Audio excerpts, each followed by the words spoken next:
Ya kita lanjutkan kembali dua sisi tadi kalau Bung Hensat bilang kan tidak ada melanggar hukum nih ketika Kaisang mengikuti langkah kakak-kakaknya Gibran dan juga Bobi yang maju sebagai kepala daerah.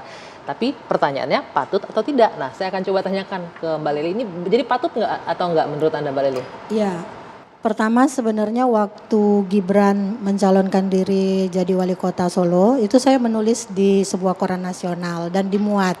Judulnya Gibran dalam pusaran politik dinasti. Saya mencoba mencari berbagai teori yang bisa menjelaskan supaya semuanya dapat gitu loh. Artinya enggak nyalain ke Kaisang tapi juga tidak membenarkan gitu ya. Lalu saya carilah Undang-Undang Nomor 8 Tahun 2015 yang dibatalkan MK bahwa sebenarnya politik dinasti yang terkait adanya relasi patron klien di antara calon-calon itu kan sudah dihapuskan. Nah, jadi kalau orang ingin melarang politik dinasti, buatlah aturan teman-teman di DPR yang harus bekerja untuk itu yang pertama. Sebenarnya politik dinasti itu kan adalah kekuasaan yang diturunkan secara langsung Mbak Anggi. Jadi misalnya Mbak Anggi adalah raja, maka otomatis anaknya Mbak Anggi adalah raja penerus dan sebagainya. Nah demikian juga yang terjadi di kerajaan, sistem kerajaan atau kita kesultanan juga masih ada kan otomatis turun. Tapi kita kan dalam sistem demokrasi tidak demikian. Nah karena itu orang lalu mempertanyakan loh kok Kaisang Gibran bisa katanya gitu. Apakah dia itu sekedar melewati istilahnya itu demokrasi substantif. Jadi artinya dilegalkan segala yang syarat yang bisa dia penuhi, yang penting dia bisa mencalonkan diri. Lalu saya pertanyakan, ketika kita menjalankan demokrasi saat ini kan yang memilih itu bukanlah DPR. Itu soal kenapa juga saya salah satunya orang yang menolak pemilihan dikembalikan kepada DPR. Karena orang-orang DPR itu bisa dikuasai secara langsung oleh penguasa.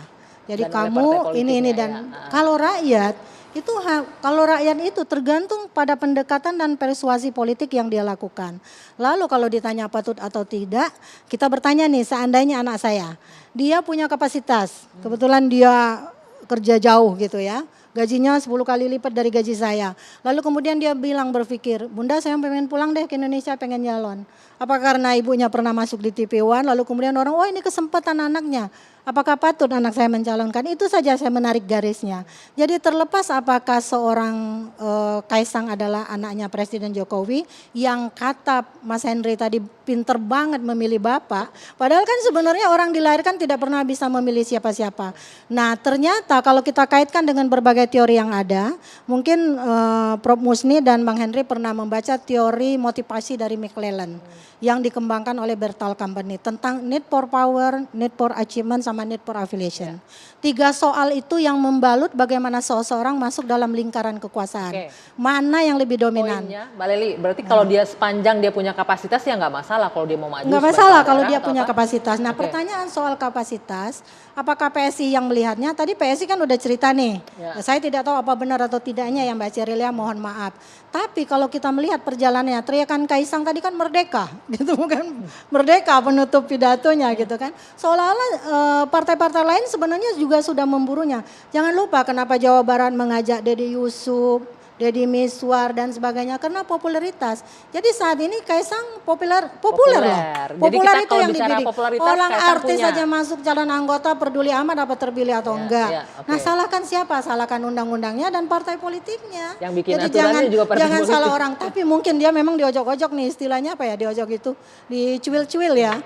Ayo kamu maju aja, mumpung ini kesempatan. Kamu populer, kamu punya duit lah istilahnya pada saat ini dan seterusnya. Ini kita